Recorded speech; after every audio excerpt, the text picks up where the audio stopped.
Hai, gregek saduli tombel. Le, nolo gareng. Apa mo? Petruk. Apa mo? Lan kowe Bagong. Apa, Pak?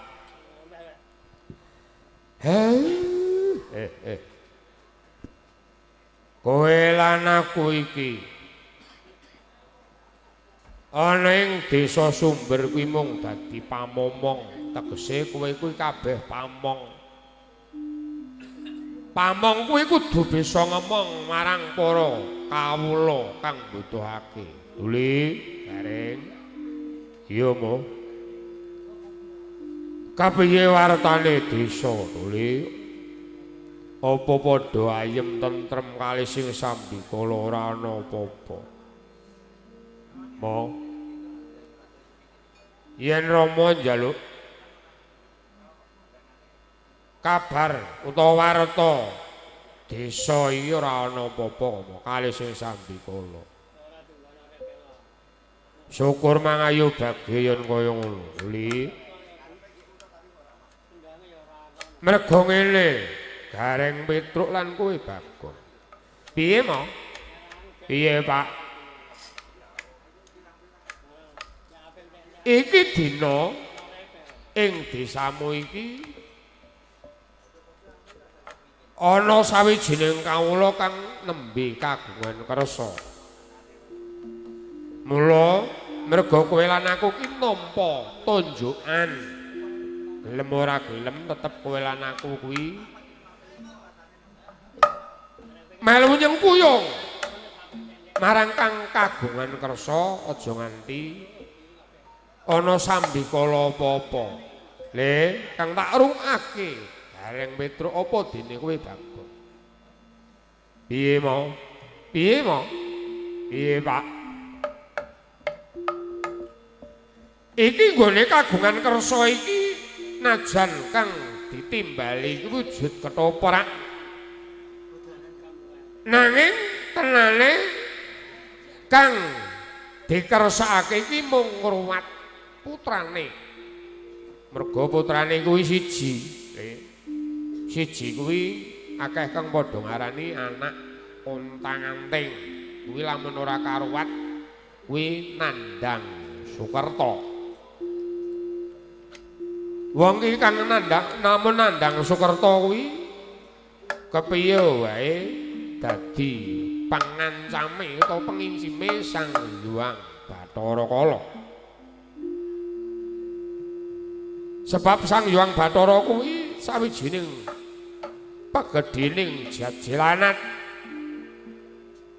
Najan kuwi sawijining peranganing Jawata nanging kuwi kang mbawa reksa.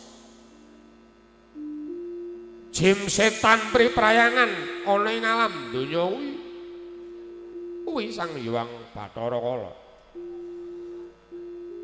Apa to sebabe dheweke kok lahir metu buta merga Sang Hyang Kala kuwi koma salah kuwi tibane kang ora bener. Mulane wujude nganti raseksa kaya ngono.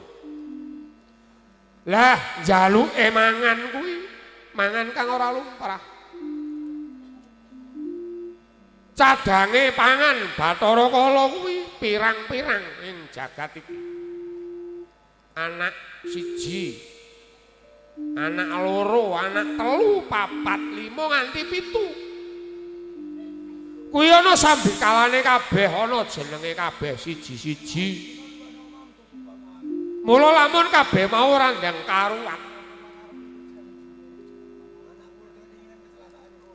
Ibarate Sukerta nang disiram jamasi diresiki. Dadi wis ora nggendong Sukerta, ora nggendong sangklat.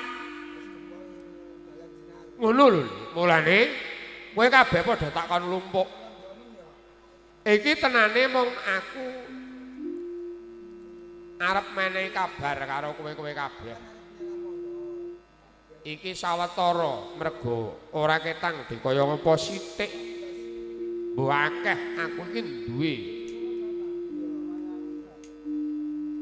simpenan Mergo aku mbiyen ora ketang catul kuwi aku ya tau dadi dalang.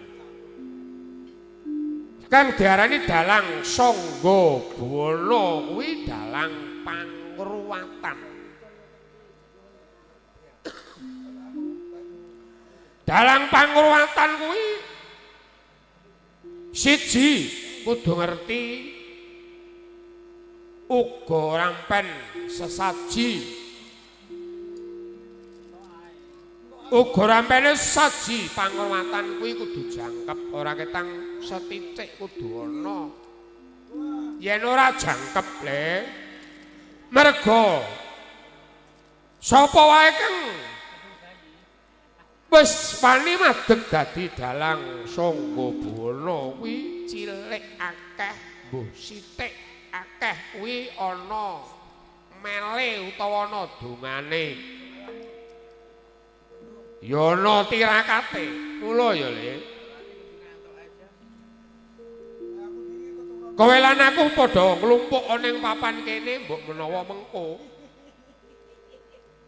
Wong tuane iki arep teko kene, rasaku iki wis ana. Mula kowe padha siaga. Mengko lamun golek dalang ben aku wae sing dalang. Iya, Mo. Iya, Mo. Iya, Pak.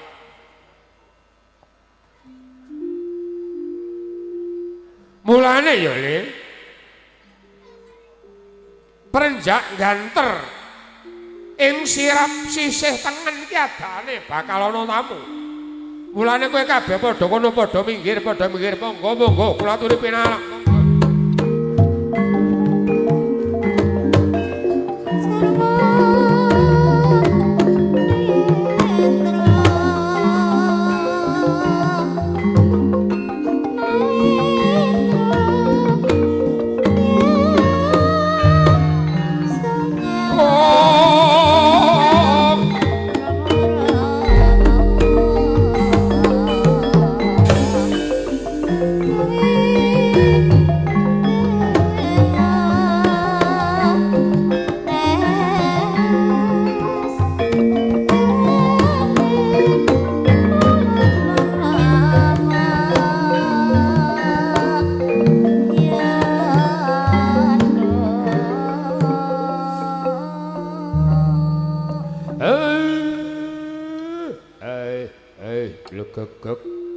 Gek sadulita mbel.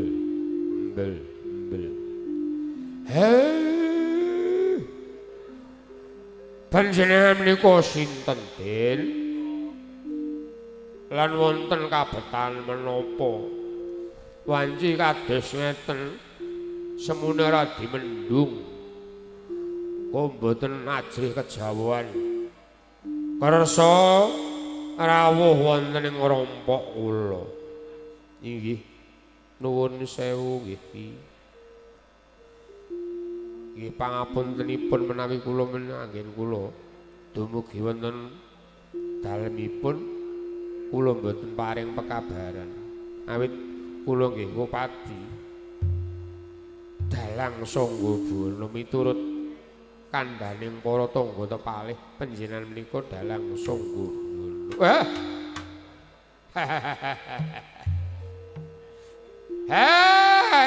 Niku waya-waya ingkang arani. Ngoten. Dados lajeng panjenengan kok ngupadi dhateng kula menika kersanipun menapa? Nggih ngaten nggih awit anak kula menika namung lair setunggal, mboten kagungan sedulur. Menawi panjenengan menika satunggaling dalang mesti ngertos anak kula kedah dipun napakaken supados kalis ing sambikala. Nggih. Nuwun sewu nggih, Pak. Putra panjenengan pancen kedah dipun ruwat. Pangruwatan kuwi kudu sesajine cukup, samubarang kudu ana, ora ketang setitik, kudu jangkep. Sebab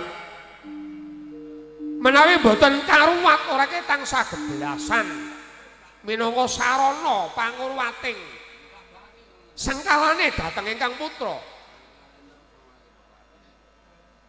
Menika gelem boten gelem kudu kanggo dalang sanggabana kaya kula ngeten iki.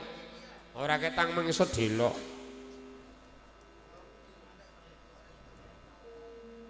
Kula kedah tumindak ingkang kados pundi. Ngeten nggih, Pak. Mangke ingkang putra sasampunipun panjenengan kengken siram jamas wonten ing Tlaga Matirta ingkang sampun kula welingaken ing ajeng. Kula nate kepanggih panjenengan to Tan Margi. Ora ketang kuwi mung sageblasan mergo kula niki wong tuwa sok pitutur. Inggih kula eling. Napa pun sampean tindakaken? Sampun anak kula sampun kula ken siram jamas ing Tlaga Matirta. Syukur. Menawi sampun siram jamas ing Tlaga Matirta menika teges ngicali Sukerta, ngicali Sengkala. Mila nggih, Pak. Panjenengan sawetawis kula aturi wangsul. Wangsul kemawon ingkang putra sasampunipun siram jamas wonten ing Tlaga Matirta mangke menawi mantuk sampun ical Sukertanipun, sampun ical sambekalanipun. Mboten wonten menapa-menapa sampun. Sampeyan wangsul kemawon. Dipun arih-arih kulawarga. Dipun arih-arih sedaya kemawon ingkang wonten. Dipun dawuhi menawi ingkang putra sasampunipun siram jamas ing Tlaga Matirta menika sampun ical naminipun Sukerta. Menawi ngaten kula nilakaken ageng panarima ingkang tanpa pepindhan. Iki awit menika pancen ingkang kula betahaken Ki Dalang. Sawetawis kula nyuwun pamit. Kula badhe wangsul paring pekabaran menika dhateng anak lan bojo kula saha kulawarga ingkang kersa nyengkuyung anggen kula kagungan kersa. Monggo wangsul mawon, wangsul mawon.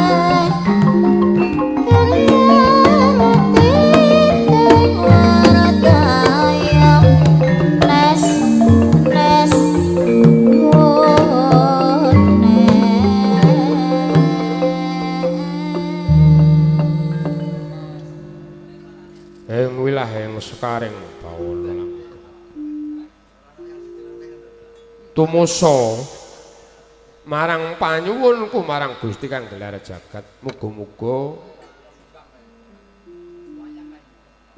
bocah kang diruwat kuwi ilang Sukerta ilang sambikala. Le Gareng Petruk lan kuwi Bagong. Piye Rama? Piye Pak? Kowe lan aku iki mung sarana ya Le. Mung sarana ora ketang sagebiaran kudana ruwatan ana wayangan. Ora ketang piye-piye ayo padha nyuwun marang pangwasaning Gusti Allah. Gusti ingkang Maha Agung, ayo bareng-bareng padha nyuwun. Sebab sapa wae kang gelem nyuwun lahir batin nggone nyuwun kanthi kusuk tawakal. Apa wae kang dijaluk kang disuwun Gusti Allah bakal peparing nanging to Le. Ya mergo kowe lan aku ki minangka penitah. Gusti duwe kowe kabeh kuwi duwe kewajiban. Sebab sapa wae kang gelem nglakoni marang kewajiban, apa wae kang disuwun mesti diudaneni. Ngiras pantes mergo iki kang tinimbalan iku ya dudu kowe lan aku kang tinimbalan iki wujude ketoprak agung budaya. Mula ya Le, ora ketang dikaya ngapa wae ayo disuwunake marang panguwasaning Gusti Allah. Muga-muga kalis ing sambikala ayu ayem tentrem ora ana apa-apa.